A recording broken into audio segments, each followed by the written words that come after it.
The delivery room smelled like antiseptic and recycled air. Fluorescent lights buzzed overhead, the kind of light that makes everything look slightly wrong, slightly too bright, slightly too honest. Savannah Cole lay on the hospital bed at Lenox Hill, Manhattan, gripping the side rail with both hands. Her knuckles had gone white 40 minutes ago and hadn't come back. Nurse Carrie Odom, 17 years in obstetrics, had seen everything twice, stood beside her and didn't let go of her hand. "He's coming," Carrie said. "You're doing great."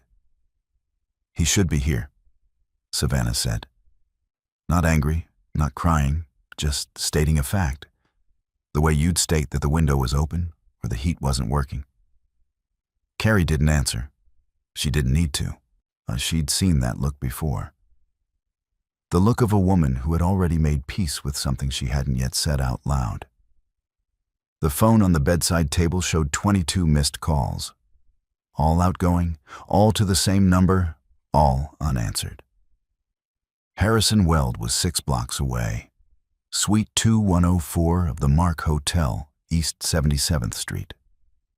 The room smelled like expensive cologne and Whispering Angel rosé, half empty on the nightstand. Brooke Langley was asleep. Harrison wasn't. He lay on his back staring at the ceiling with his iPhone face down on the mattress beside him, watching it light up every few minutes and choosing, each time, not to turn it over. He told himself he'd call back in the morning. He told himself a lot of things that night. Emmett Cole was born at 11:59 p.m. 3 pounds, 14 ounces. A full head of dark hair, pressed flat and damp against his forehead. He came into the world quietly at first, then opened his mouth and made a sound like a decision. Savannah held him against her chest before the nurses were finished with their checks. She pressed her lips to the top of his head, and her tears slid sideways into his hair. "Hi, Emmett," she whispered. "I'm your mom. Just mom. Only mom." That was enough. It had to be enough. Carrie stepped out to give her a moment. In the hallway, she checked the call log from the room's outgoing line. Lenox Hill to the Mark Hotel. Unanswered. 11:43 p.m. She walked back in, took a warm blanket from the warmer, and draped it over Savannah's shoulders without saying a word. At the Mark Hotel, Harrison's phone lit up one final time. Lenox Hill Hospital, 12:04 a.m. He watched it glow. He let it stop, and then he turned over and closed his eyes. Harrison came home at 7:20 in the morning. He still had his key. The elevator still recognized his fingerprint. The penthouse door at 432 Park Avenue opened the same way it always had. A soft mechanical click, a rush of cool, conditioned air. Everything exactly as he'd left it 4 days ago. Except it wasn't. The coffee maker was cold. The Sonos speaker on the kitchen counter was dark. No jazz, no NPR, no quiet presence of another person moving through rooms. He stood in the entryway for a long moment, just listening. And the silence had a texture to it, dense and deliberate, like something that had been carefully arranged. He walked through the kitchen, the dining room, the living room with its floor-to-ceiling windows over Midtown. Everything was clean, not the clean of someone who had tidied up before leaving. The clean of someone who had removed themselves completely, who had erased their footprint from a space that was never really theirs to begin with. The nursery door was half open. He pushed it. The Vermont maple crib he'd ordered 3 months ago stood against the far wall, exactly where the interior designer had placed it. The mobile above it, silver stars on pale blue wire, hung perfectly still. The closet was open. The tiny hangers were empty. Every onesie, every folded blanket, every small, soft thing Savannah had organized with quiet, methodical care over 8 months. Gone. He stood in the doorway and didn't go in. On the kitchen counter, when he turned back, he finally saw it, half hidden under the cold weight of an empty coffee mug. A book, The Whole Brain Child, on bookmark still tucked into page 83, and folded inside the cover, a single ultrasound photo. Date stamp, 8 months ago. The baby was a shadow, a curve, a suggestion of a person. On the back of the photo, Savannah's handwriting, small, even, slightly right-leaning. You don't need to know his name. You don't need to know anything at all. Not a threat. Not a goodbye. Just a door closing on the other side of a very long hallway. Harrison called his private attorney, Neil Forsyth, at 7:48 a.m. He needed Savannah's location, her attorney's name, any paper trail. Neil called back 40 minutes later. She's been working with a Yale-trained attorney named Devlin Cross for the past 3 months. He's good, Harrison. Better than good. Everything, her assets, the accounts, the baby's documentation, it's all been restructured. She started preparing in August. 4 months before Emmett was born. Harrison set the phone down on the cold kitchen counter. He stood in the kitchen where Savannah had eaten breakfast alone for 3 years and looked at the skyline she had looked at, and understood that this wasn't something that had happened to him last night. This had been building for a very long time. The file was 42 pages long. Harrison sat at the long glass desk in his midtown office, the one with the Manhattan skyline spread out behind him like a stage set, and read every page. Twice. The fluorescent lights above were too bright. He didn't turn them down. 18 months ago, Weld Capital Group had been 3 weeks from collapse. It had started with a New Jersey commercial development, a deal Harrison had pushed hard, structured aggressively. He'd financed on leverage that left no margin for error. When the anchor tenant pulled out and the secondary financing fell through in the same week, the exposure was catastrophic. Harrison had told no one. Not his CFO, not his board, not Savannah. He'd handled it the way he handled everything, alone, at night, with a scotch he didn't taste and a plan that wasn't quite working. What he had not known, what he had not been told, was that on a Tuesday morning in October, while he was in a conference call with creditors in Chicago, an anonymous LLC had wired $380,000 directly to Weld Capital's operating account, enough to cover the most critical exposure, enough to buy him the 3 weeks he needed to restructure the rest. The LLC was named Emmett Capital. He'd assumed at the time it was a minor institutional investor his CFO had sourced. He hadn't looked closer. He hadn't had time. Now he looked closer. Emmett Capital LLC. Registered in Delaware. Sole principal, Savannah M. Cole. Source of funds. Proceeds from the sale of a residential property in Charleston, South Carolina. A 2-bedroom apartment on East Bay Street, overlooking the harbor. A property she had purchased 4 years before she ever met Harrison Weld. The only thing she had owned entirely on her own. She had sold her home, her real home, the one from before, while 6 months pregnant, without telling him, to keep his company from going under. He hadn't known. He had walked through their penthouse every night for 18 months not knowing. He had sat across from her at dinner, not knowing. He had left her alone in that apartment while he was with Brooke Langley at the Mark Hotel, not knowing. Harrison pressed both hands flat on the desk and stared at the Manhattan skyline until it blurred. His phone buzzed. A message from Devlin Cross, not to him. A forwarded notification, sent to the wrong number or the right one. Attached, a JPEG. Security camera footage, lobby of the Mark Hotel. Timestamp, 9:14 p.m., the night Emmett was born. Harrison and Brooke were visible entering the elevator. Behind them, half turned toward the door, was a third figure, Sterling Weld, his older brother. And he was smiling. 3 years later. She walked out of the Chambers Street subway station on a Tuesday morning in October, coffee in one hand and a rolled portfolio case under her arm. And the city just absorbed her. The way New York absorbs people who have finally figured out exactly who they are. Savannah Cole, 32, your principal designer and founder of Cole & Associates. 3 completed projects, 1 ongoing, a 4th under negotiation. A profile in architectural record that her assistant had framed and hung in the Tribeca office without asking. Savannah had pretended to be annoyed and then left it there. She was not Claire Hartwell anymore, rebuilt and softened. She was Savannah Cole, clarified.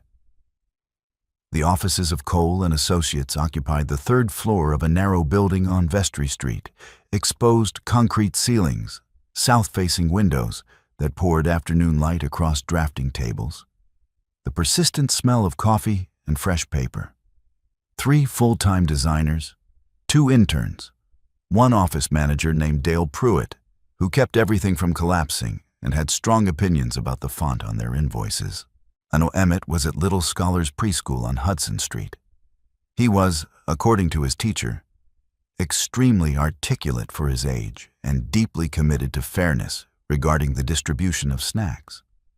Ruth Cole had flown up from Savannah, Georgia for the week, to see her grandson, to see the city, to look at her daughter the way mothers look when they are trying to determine whether someone is genuinely okay or just good at seeming that way. She had determined. Genuinely okay.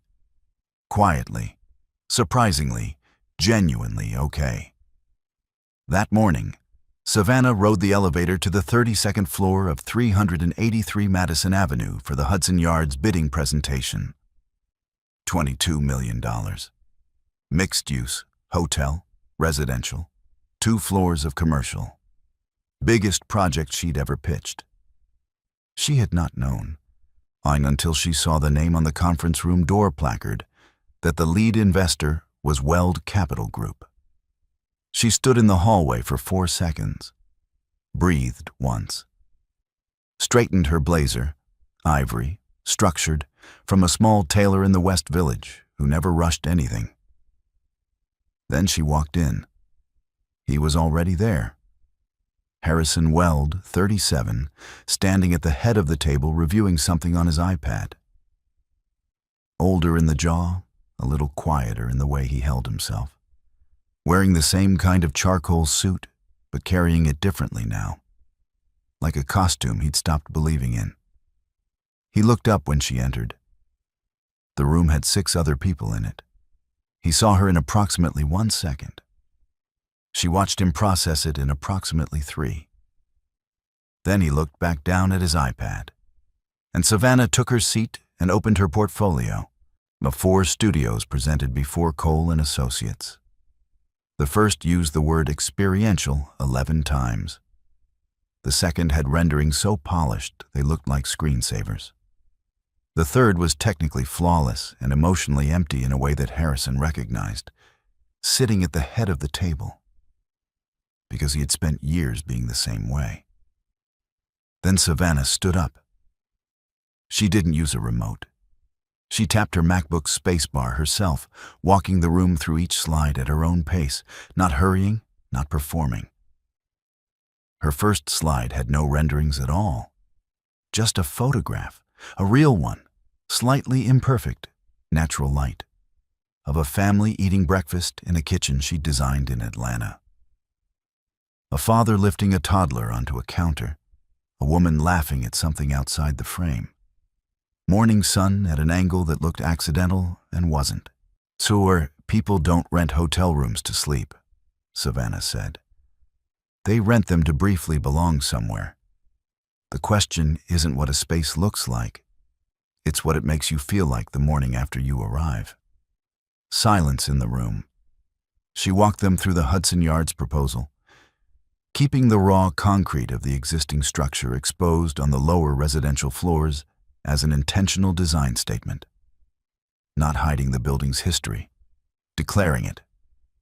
Budget proposal: $17.4 million, saving nearly $5 million from the original estimate, redirected toward acoustic engineering and a rooftop garden with a documented 23% return on guest satisfaction scores from comparable properties.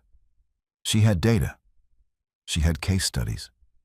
She had a 38-page proposal that Cole and Associates had built over 6 weeks. And she presented 20 minutes of it in 14 minutes and left the room time to breathe. Harrison asked 2 questions. Just 2. Where does the acoustic data come from? Our second project, completed in Nashville. I'll send the full case study before Friday.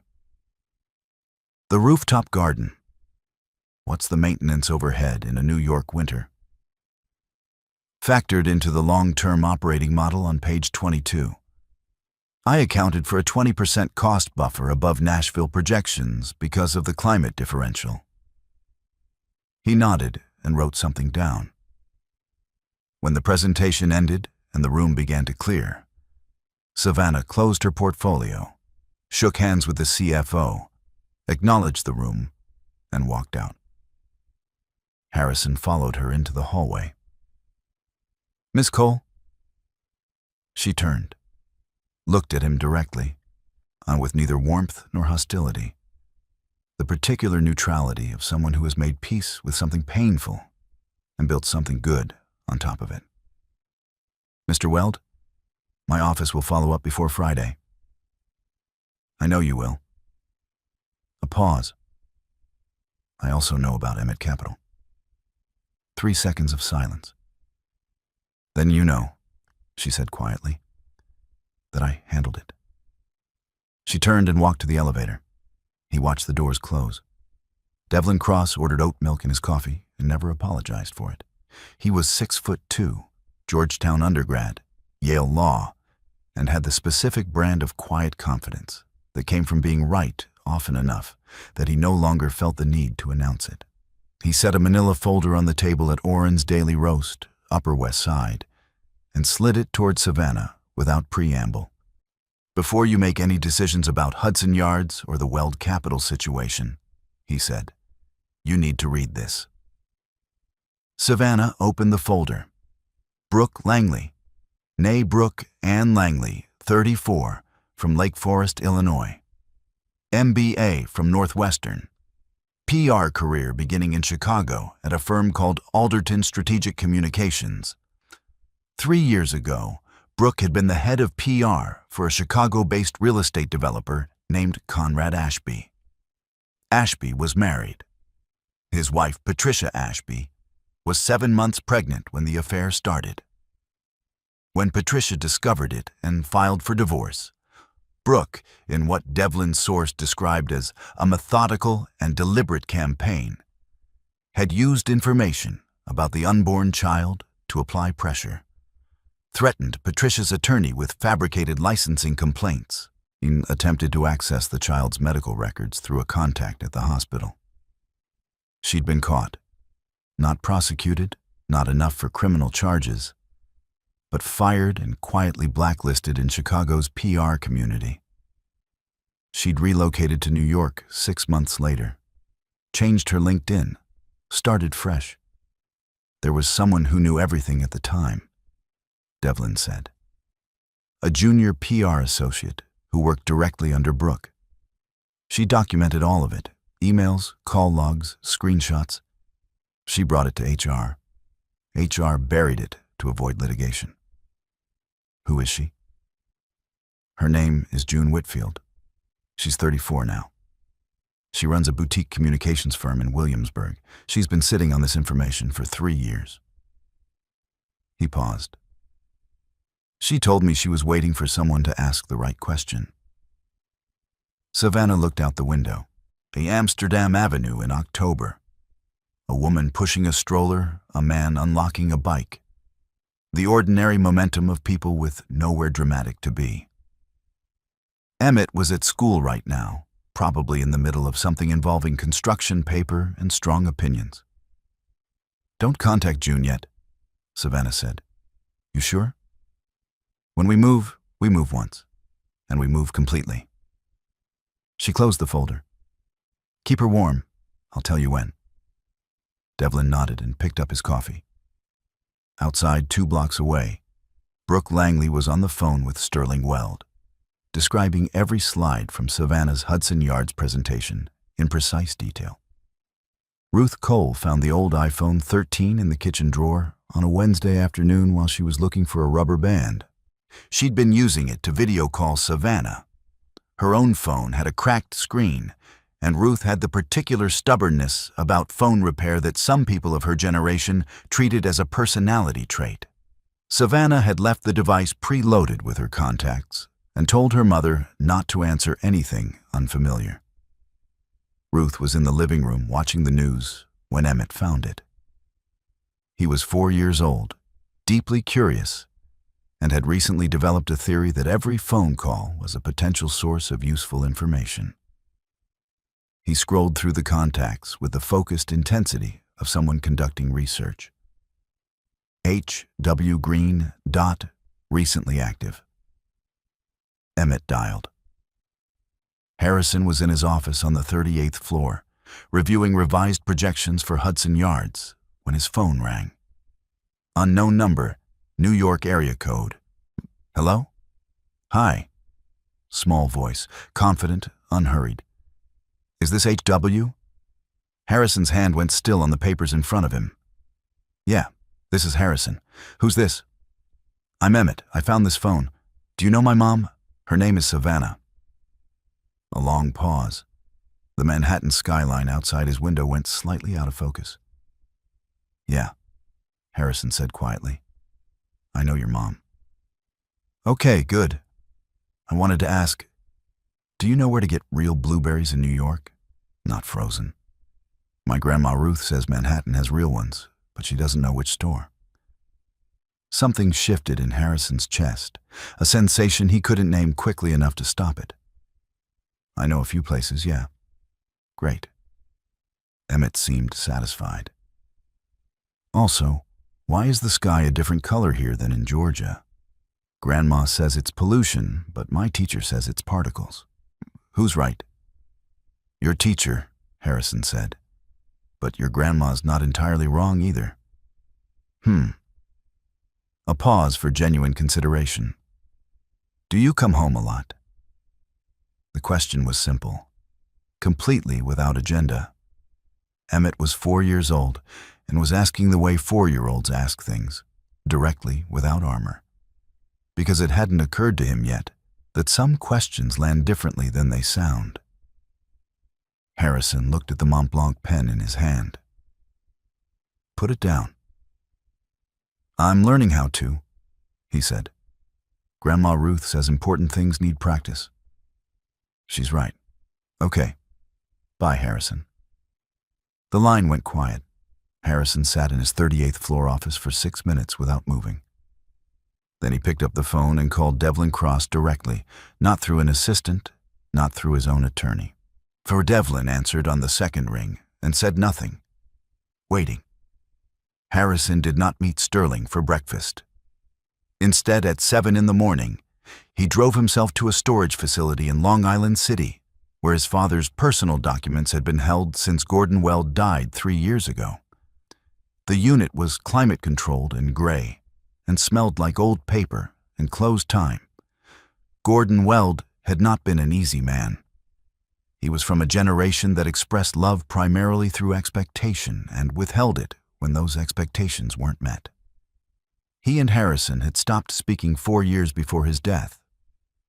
A dispute over the founding equity structure of Weld Capital, which Sterling had manipulated in ways that Harrison, at the time, had not understood fully enough to contest. Harrison had not attended his father's funeral.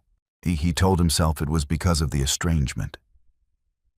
The truth was more complicated than that.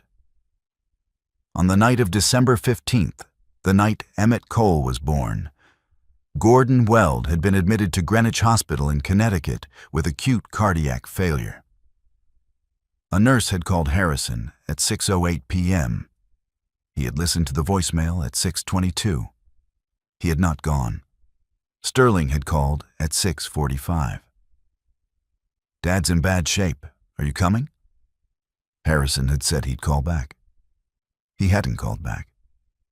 He had been afraid, not of hospitals, not of death, but of standing in a room with his father and his brother and all the unresolved architecture of their family and not knowing how to be a person inside it. So he had called Brooke Langley instead, because Brooke never asked him to be more than he was in that moment. And he had gone to the Mark Hotel and turned his phone face down and refused all 22 calls from Lenox Hill. Gordon died at 2:17 a.m. Savannah's son was born at 11:59 p.m. Harrison had missed both. He sat on the floor of the storage unit now with his father's files spread around him and found the letter, handwritten, dated 8 months before Gordon died. A letter addressed to Harrison but mailed to Gordon's attorney instead, with instructions to include it in the estate documents. "I've been watching that girl for 2 years. Don't ask me how. I have my ways. She sold her home, Harrison, her actual home, while she was carrying your child. She did it quietly, the way decent people do things. You were built by a family that never learned how to do anything quietly or decently. She wasn't. Pay attention to that." And below it, in Gordon's handwriting, something that had the shape of an apology, even if it couldn't say the word directly. "I left her 40% because she earned it. The only thing in this family that was ever truly earned." The offices of Whitmore and Crane, estate law, occupied the 14th floor of a building on Lexington Avenue that had the particular hush of places where significant money changed hands quietly and without drama. Harrison, Sterling, and their respective attorneys sat across a long mahogany table from Gordon Weld's longtime estate attorney, Charles Whitmore, who was 71 years old, had seen more family implosions than he cared to count, and had developed the practiced stillness of a man who understood that his job was to read the document correctly, not to manage the emotional weather that followed. And he read the document correctly. Gordon Weld's estate, the family property in Greenwich, split equally between Harrison and Sterling. Liquid assets divided by a formula. And 40% of Weld Capital Group's founding equity, currently held in a trust under Gordon's name, transferred unconditionally to Savannah M. Cole, with a letter of intent attached. Sterling's attorney was speaking before Whitmore finished the sentence. "This is clearly the product of undue influence. Our client will contest on the grounds of diminished capacity in the final." "Your client," Whitmore said calmly, "should read page 17 before making that argument. The cognitive evaluation was conducted by 2 independent physicians 8 months before Mr. Weld's death. His capacity was not in question." Sterling turned to Harrison, "Like you knew about this. I found out yesterday. And you're just going to sit there?" Harrison looked at his brother, really looked at him, the way you look at something you have been deliberately not seeing for a long time. Sterling Weld at 41, immaculate in a navy suit, jaw set, eyes calculating the damage before the dust had settled, always calculating, always managing, always 3 steps ahead of the thing he'd caused. "I went through Dad's storage unit this morning," Harrison said. "I found your letter, the one you wrote him 6 months before he died, about Savannah." Sterling said nothing. I also found his response. "Still nothing. You've been running a play since before my company almost collapsed," Harrison said. The words were quiet and very clear. "The New Jersey deal. Brooke. The timing of all of it. Wars, you needed me in debt and distracted so I wouldn't look at what you were doing with the equity structure." He stood up. "I'm looking now." Sterling's attorney leaned over and whispered something. Sterling straightened his jacket and looked at Harrison with the expression of someone recalibrating. "You have no proof of anything. he said. Not yet, Harrison said. But Devlin Cross does. The answer to Savannah's question was 37 pages long and had taken Devlin Cross 4 weeks to assemble. He laid it out for her on a Saturday morning at the Cole & Associates office on Vestry Street. The building quiet? Dale Pruitt absent, Emmett at Ruth's hotel 2 blocks away, watching cartoons and eating the room service fruit plate he'd negotiated for himself. Sterling Weld had not been a passive participant in his brother's destruction. He had been the architect of it. The New Jersey commercial collapse, documented in emails Sterling had sent to a competitor, forwarding internal Weld Capital project timelines and financing terms. Industrial espionage against his own family's company, executed to create the leveraged debt that would force Harrison to rely on Sterling for capital restructuring. Sterling had positioned himself as the solution to a problem he had personally created. Brooke Langley, retained not as a romantic interest, but as a strategic placement. Wire transfers from Sterling's private LLC to Brooke's personal account, beginning 22 months before the affair became visible. Payments described in the memo line as consulting fees. $600 a month, then $1,200, then nothing on paper, but the relationship continuing. Harrison had believed he'd chosen Brooke. He hadn't chosen anything.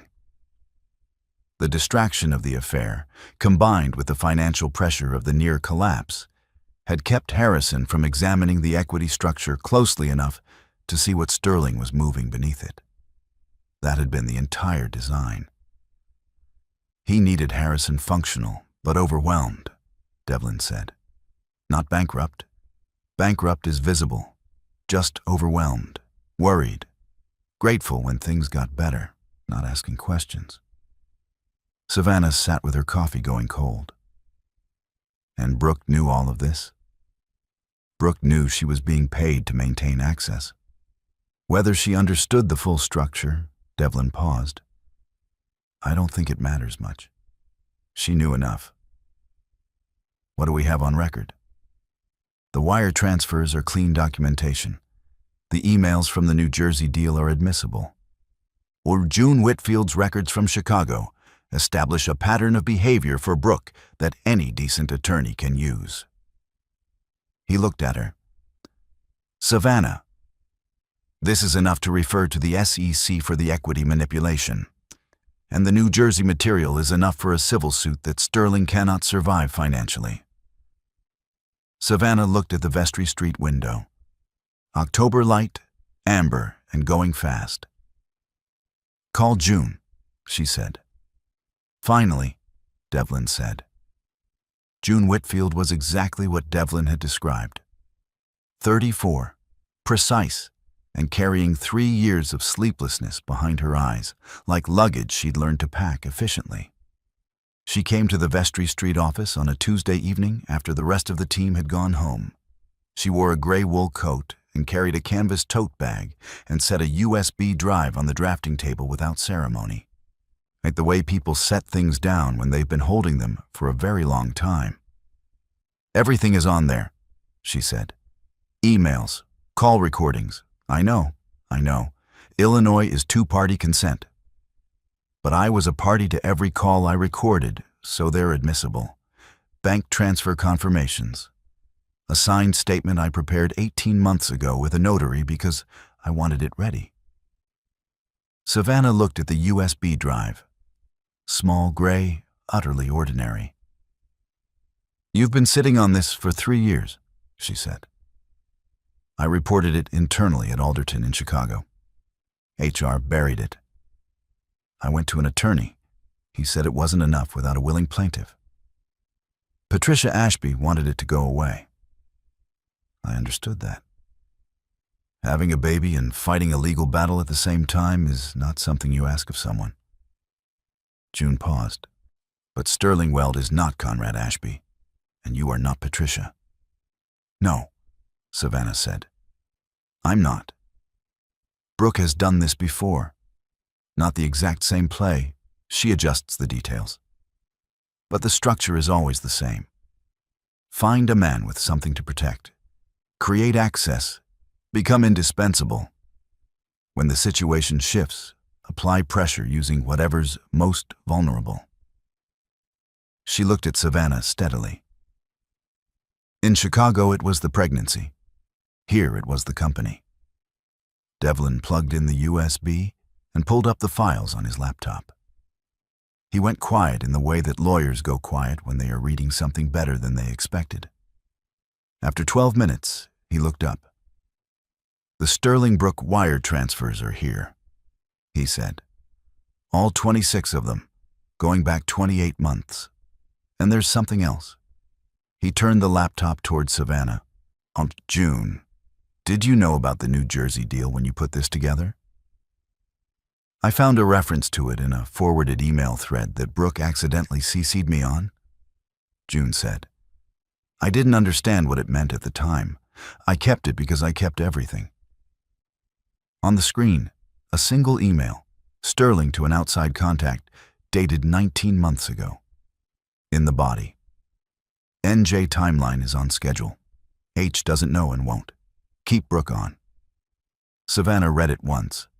Then she looked at Devlin. "File everything Monday morning," she said. Gordon Weld had found June Whitfield on his own. The scanned letter in the folder was dated 14 months ago, written in the careful, slightly formal cursive of a man who had grown up before email and never entirely trusted it. Your Gordon had contacted June through a private investigator he'd hired after seeing Brooke Langley's name in a quarterly report Weld Capital had filed. Something had struck him as wrong. He had started pulling threads. The letter read, in part, "Ms. Whitfield, I understand you have documentation regarding Ms. Langley's conduct in Chicago. I am Gordon Weld, Harrison's father. I am not writing to interfere with any legal process you may pursue. I am writing because I believe my son's wife has been treated in a manner that I am partially responsible for, and I would like to understand the full scope of what occurred before I finalize my estate." June had responded. They had corresponded for 6 weeks. Gordon had never told Harrison. Savannah sat with this information for a long time. Then she told Devlin what she had kept from him, from almost everyone. For 18 months. The email Sterling had accidentally CC'd to Brooke, which Brooke had accidentally forwarded to a full distribution list, including 2 junior Cole and Associates staffers, had reached Savannah's inbox on a Thursday in April of the previous year. She had read it, understood approximately half of it, and forwarded it immediately to a cybersecurity firm in Atlanta for metadata analysis. She hadn't had enough to act on, but she had known something was structurally wrong with Weld Capital's operations. She had known Sterling was the source of it. She had spent the next 14 months building Cole and Associates into something strong enough that when the moment came, she wouldn't need anyone to rescue her. She would already be standing. The Emmett Capital LLC, the company that had saved Weld Capital, the company that had become the backbone of Cole and Associates, was not just a business vehicle. Devlin had designed it as a legal fortress. No court order initiated by Sterling or Brooke could touch Savannah's assets, Emmett's custodial accounts, or her firm's contracts without going through 3 layers of entity protection and losing each time. "You never told me you had the email," Devlin said. "You would have moved too fast," Savannah said. "We needed Sterling to think he still had time." A pause. "Savannah, does Harrison know any of this?" She looked at the drafting table, at the USB drive still sitting there, small and gray and full of everything. "He's about to," she said. The River Cafe sat at the base of the Brooklyn Bridge on the Water Street side, with the East River on one shoulder and the Manhattan skyline arranged behind it like it had been placed there specifically for this occasion. Harrison arrived 15 minutes early. He stood outside for most of those 15 minutes, hands in the pockets of his overcoat, watching the water. He went in when he saw them coming down the block. Emmett was holding Savannah's hand and also conducting what appeared to be a detailed monologue about whether dinosaurs would have liked Brooklyn.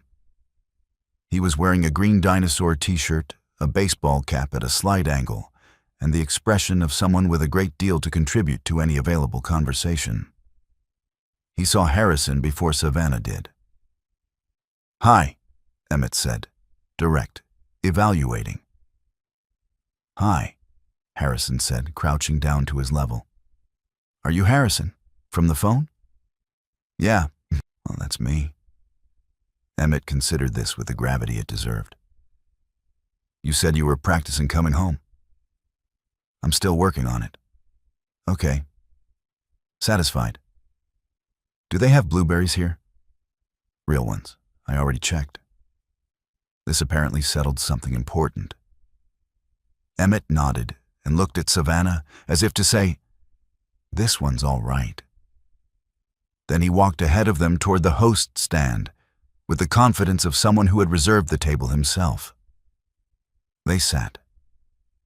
Emmett got his blueberries, real, fresh, a small bowl the server brought without being asked after Harrison said 2 quiet words. He ate them with focused contentment while the adults talked about things he was not tracking. Savannah laid out everything: the Sterling file, June Whitfield, the SEC referral, the civil suit Devlin had prepared. She spoke the way she presented her design work, clearly, without performance, not asking for anything, just conveying information. Harrison listened, did not interrupt, did not look away. When she finished, he said, "I found Dad's letter in the storage unit. I know about the $380,000. I know what you sold. I wasn't going to tell you. I know." A pause. Emmett had finished the blueberries and was now arranging the empty bowl and the spoon and the napkin into what appeared to be a very specific pattern.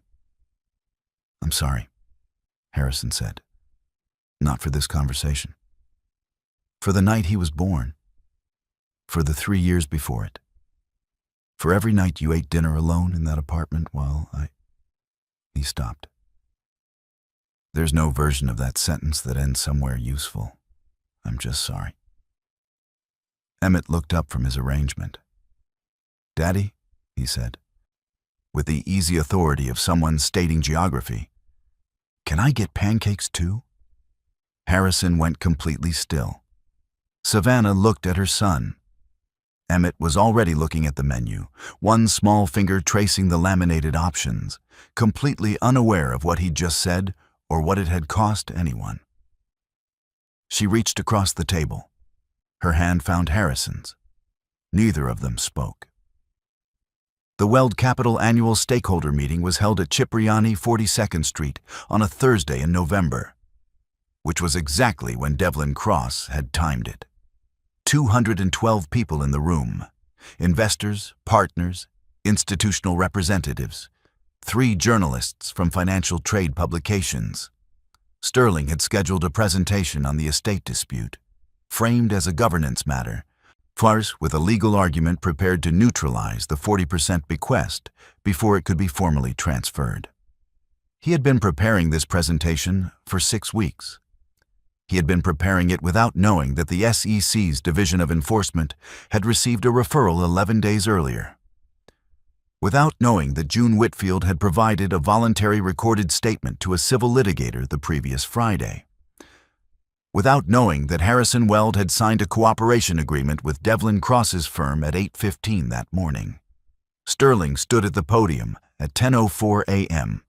and had delivered approximately 90 seconds of his opening remarks when a woman in the 4th row, professional, composed, wearing a dark blazer, stood up and identified herself as a representative of the SEC's New York regional office. She was there to inform all present that Weld Capital Group was the subject of an active investigation into potential violations of securities law related to fiduciary duty and information disclosure.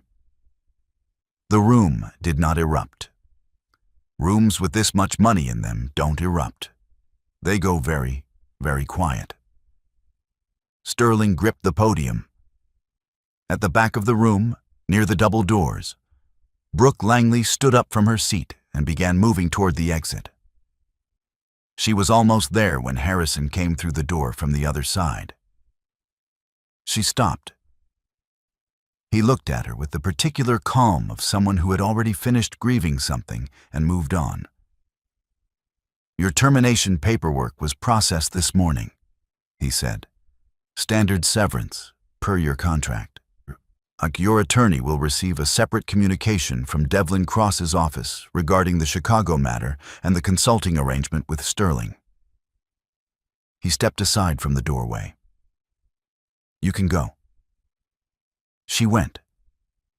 She walked through the lobby of Cipriani 42nd Street, past the marble columns and the enormous floral arrangement and the polished floors, and sat on a bench outside on 42nd Street and looked at the traffic. In the room, Charles Whitmore formally entered Gordon Weld's estate documentation into the record. The 40% transfer to Savannah M. Cole was acknowledged as legally valid and binding. Savannah was not in the room. She was at Little Scholar's preschool pickup, holding Emmett's dinosaur backpack while he told her about his day with great urgency and no particular order. June Whitfield watched the proceedings from a seat in the back. When it was over, she closed her laptop, put on her coat, and took the subway back to Williamsburg. She slept well for the first time in 3 years, 6 months later. The apartment in West Village was on the 4th floor of a narrow brownstone on Barrow Street, with original hardwood floors that announced themselves with a specific creak on the 3rd board from the kitchen door. When Savannah had toured it, she'd stepped on that board deliberately and decided immediately. Harrison had moved in on a Sunday in February, with 2 boxes and a coffee maker, and the kind of restrained hope of someone who understood that they had not yet earned the right to assume anything. It was October now. The coffee maker had been replaced by a better one. The boxes were long unpacked. The creak on the 3rd board was so familiar that Emmett had started using it as a percussion instrument. This particular Saturday morning, Emmett, 4½, deeply authoritative, was sitting on the kitchen counter eating pancakes and explaining to Harrison, with the patience of someone addressing a capable but uninformed adult, that T-Rex could not have been a good father because its arms were too short to carry anything important. Harrison was at the stove. He flipped the second pancake and said, "To be fair, T-Rex probably didn't need to carry things. It had other strengths." "Like what?" "Loudness, confidence, showing up." Emmett considered this. "Those are good dad things," he allowed. Savannah was at the kitchen table with a mug of coffee going slightly cold, and her Kindle open to a page she hadn't turned in 20 minutes. And she was watching them. Not monitoring, not cataloging, just watching. The way you watch something that has surprised you by being exactly what you hoped it would be. Harrison brought a plate to the table. Sat down. For a moment, the 3 of them were just there. Emmett narrating, Harrison listening, the brownstone doing its quiet Saturday work around them. The creak of the 3rd board when Emmett jumped down to get juice. The smell of coffee and warm batter. The sound of the city held at a middle distance by good old walls. "I have a question," Harrison said. Savannah looked up from the Kindle she wasn't reading. "The condition you set at the River Cafe. Don't leave again. I've been operating on that. I know you have. I want to make it a different kind of agreement." He reached into the pocket of his gray sweatshirt, not a jacket, not a suit, not anything with a label, and set a small velvet box on the table next to her coffee mug. Dark blue, simple. Not a contract, not a negotiation, just a question. Emmett climbed back onto the counter with his juice and watched with genuine interest. "Savannah Cole," Harrison said. Will you let me keep practicing? She looked at the box, looked at him, the man at her kitchen table in a gray sweatshirt who had learned, slowly and at significant cost, how to show up. Who made Saturday pancakes and answered questions about T-Rex with real consideration and had not left once in 6 months, not even when it was difficult. She opened the box. A solitaire, clean, no excess, exactly what she would have chosen for herself. Yes, she said. Emmett looked between them with the evaluating expression of someone piecing together the implications. Does that mean, he said carefully, that there are going to be more pancakes? Like, permanently? Permanently, Harrison said. Okay. Emmett nodded with the solemnity of a binding agreement. But real blueberries, not frozen. Never frozen, Harrison said. Savannah laughed, the full, unguarded kind that she hadn't rationed in a long time. And the third board creaked, and the city kept going outside, and the morning held all 3 of them in it, without asking anything complicated in return. Sterling Weld, indicted on 2 counts of securities fraud and 1 count of breach of fiduciary duty. Settlement negotiations ongoing. His share of Weld Capital dissolved. Or Brooke Langley, permanently barred from senior communications roles in regulated financial industries following the SEC investigation and Chicago disclosure. Relocated. Her forwarding address, unknown and, ultimately, unimportant. June Whitfield. Joined Cole and Associates as Director of Communications. She arrives early to every meeting and keeps excellent records. Devlin Cross continues to order oat milk without apology. Stood as a witness at the courthouse on a Wednesday morning in April when Harrison and Savannah signed the final paperwork, with Emmett on his shoulders because the boy had requested a better view. Emmett Cole Weld, 4.5 years old. Deeply interested in blueberries, paleontology, and the structural integrity of pancake stacks. Entirely unaware that he had, by calling a number saved as HW, on a borrowed iPhone, set in motion the final chapter of something his parents had needed to finish. And somewhere in Savannah, Georgia, Ruth Cole hung up the video call, set down her phone, and made herself a cup of tea. She had always known her daughter would find her way back to herself. She had just waited for the girl to know it too. And so the story closes. But hey, if you're still here right now, still watching at this very moment, that means something already touched your heart in a way you probably didn't expect when you first pressed play. And I want to sit with you in that for just a second. Because here's what Savannah's story is really about. It's not about revenge. It's not about getting the guy back. It's about what the Stoic philosopher Marcus Aurelius meant when he wrote, "You have power over your mind, not outside events. Realize this, and you will find strength."